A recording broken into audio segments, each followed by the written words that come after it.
Jangan lupa like, komen, dan share YouTube TVRI Bengkulu dan nyalakan loncengnya ya.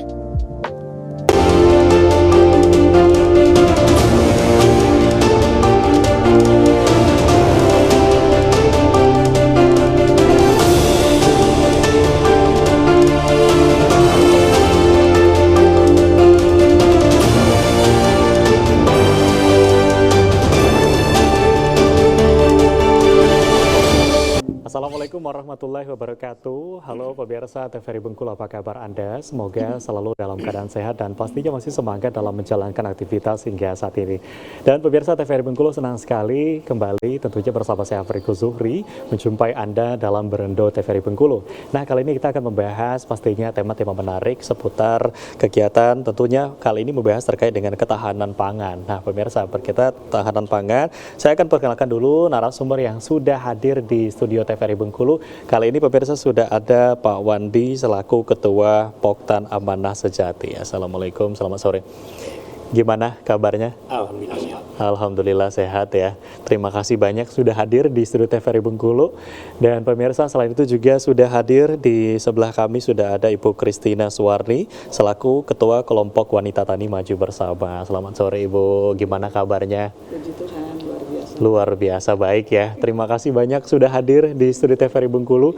Dan pemirsa, berkaitan dengan tema pada hari ini yakni ketahanan pangan. Dan seperti yang kita ketahui memang pemirsa, isu terkait dengan ketahanan pangan ini menjadi salah satu isu yang cukup penting dan juga strategis karena tidak hanya menyangkut ketersediaan bahan pangan tetapi juga bagaimana soal aksesnya, kualitas hingga keberlanjutan produksi dari pangan di dalam negeri. Nah, akan kita bahas bersama pastinya bersama dengan kelompok Tani Amanah Sejati dan juga kelompok Wanita Tani Maju Bersama kali ini di studio TVRI Bengkulu dalam Berendo. Baik, mungkin ke Pak Wandi nih, kalau kita bicara terkait dengan ketahanan pangan ini juga menjadi salah satu isu strategis yang juga dijabarkan oleh Presiden kita Pak Prabowo Subianto tentu untuk mendukung ketahanan pangan ini seperti apa dari kelompok Tani Amanah Sejati ini. Kalau bicara soal ketahanan pangan nih gimana nih Pak? Ya, seperti kelompok-kelompok tani yang sudah ada, seperti yang sudah kita laksanakan, begitu kan, di samping menggunakan lahan-lahan kosong yang tidak produktif, ya, kemudian kita jadikan bisa jadi produktif, ya alhamdulillah. Antusias warga ya sangat mendukung sekali, apalagi Pak RT-nya Pak Surahman sangat mendukung sekali dengan program itu. Di samping itu juga mendukung ketahanan pangan keluarga. Ya di samping menjalankan program pemerintah yaitu ketahanan pangan nasional. Baik, jadi memang berbicara terkait dengan program ketahanan pangan tadi disampaikan oleh Pak Wandi ini ternyata masyarakat juga cukup antusias gitu ya Pak dengan dukungan dari RT dan juga dari warga setempat. Nah, kalau dari Bu Christina sendiri ini mewakili dari kelompok Wanita Tani Maju Bersama. Nah, seperti apa kalau kita bicara terkait dengan program yang dijabarkan oleh Presiden kita Pak Prabowo Subianto salah satunya untuk mendukung ketahanan pangan. Ini peran wanita ini seperti apa gitu, Bu? Baik, terima kasih. Iya. Kalau kita sebagai ibu-ibu nih ya, ibu-ibu terutama ujung tombak daripada pangan itu sendiri, karena pangan itu akan diolah oleh ibu-ibu itu juga. Benar. Jadi bagaimana kita supaya pangan kita tercukupi, membantu dari program pemerintah untuk ketahanan pangan, kita memanfaatkan lahan pekarangan semaksimal mungkin, dan kalau bisa kita memanfaatkan pekarangan tersebut dengan secara organik gitu, karena itu akan lebih sehat. Oke. Ya, karena organik itu kita bisa olah sendiri pupuknya, kita aplikasikan ke pekarangan kita. Oke, menarik. Ini terkait dengan bagaimana ketahanan pangan dan juga terkait dengan organik gitu ya. Nah, seperti apa nih? Mungkin boleh diceritakan sedikit Bu terkait dengan kegiatan-kegiatan dilakukan saat ini gitu ya oleh komunitas ataupun dari kelompok wanita tani seperti itu. Baik. Di kelompok kita itu ada beberapa ibu-ibu yang memang di lingkup RT, di RT 9 Surabaya, itu bagaimana caranya supaya yuk kita sama-sama menghijaukan pekarangan kita. Nah, dengan cara organik, kenapa? Kita supaya lahan kita itu juga bisa bersih dengan adanya rumput, daun-daun, limbah dari dapur kita olah juga menjadi pupuk, kemudian kita aplikasikan juga ke tanaman tersebut. Dengan demikian kan hasil dari pekarangan itu akan lebih sehat. Bukan kita anti kimia, tetapi kita berusaha bagaimana supaya kualitas dari tanaman kita itu lebih sehat gitu. Iya, jadi untuk menciptakan bagaimana kualitas tanaman yang sehat gitu ya, apalagi ini untuk konsumsi pribadi gitu ya. Ini menarik terkait bagaimana memanfaatkan dari pekarangan rumah. Nah, seperti apa sih sebetulnya awal dari memulai nih? Mungkin Bu Christina bisa cerita gitu ya.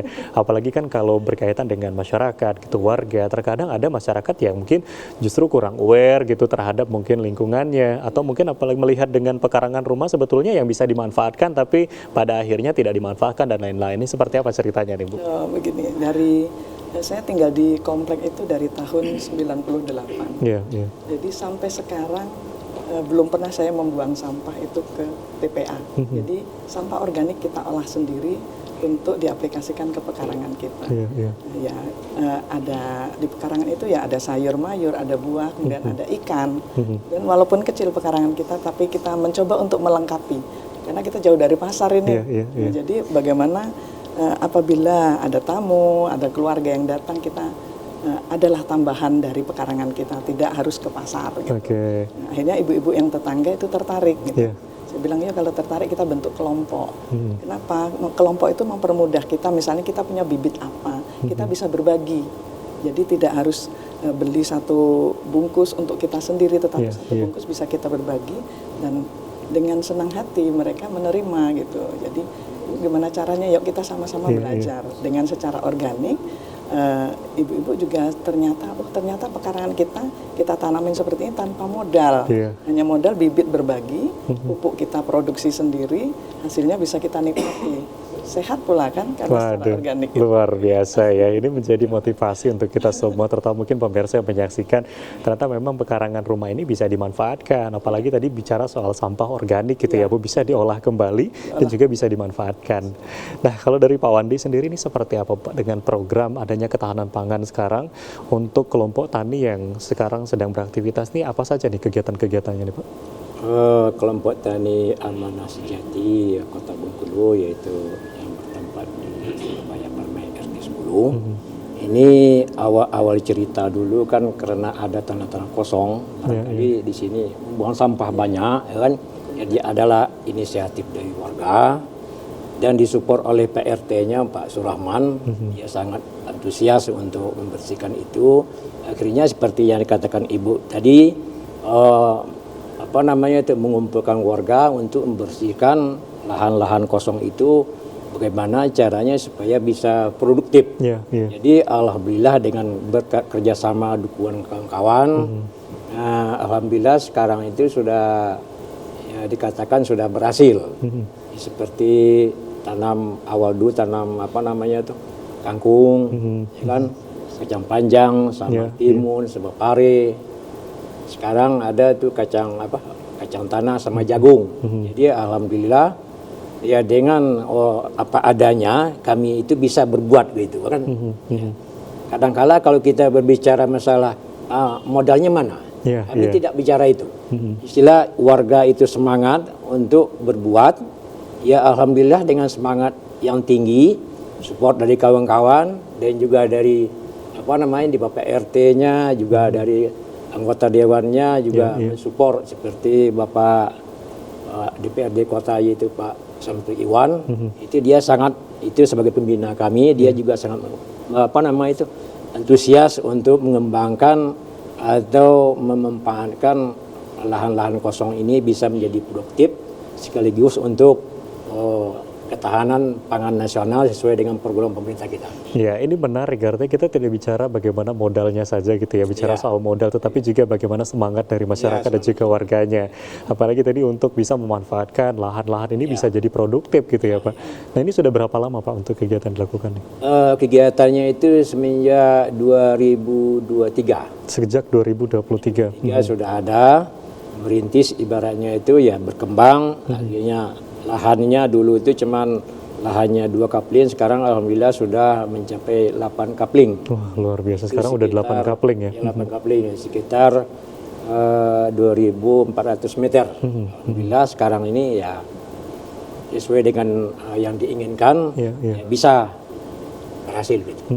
Nah, kalau untuk lahan yang dimanfaatkan sendiri, apakah ini balik ke masyarakatnya gitu ya, hasil dari tanaman dan lain sebagainya, apakah ini juga menjadi modal, bisa menjadi roda perekonomian dari warganya, ini seperti apa Pak? Ya, Awalnya tanah kosong ini kan orang yang punya. Jadi kami temui orangnya, katanya boleh digarap, ya kan.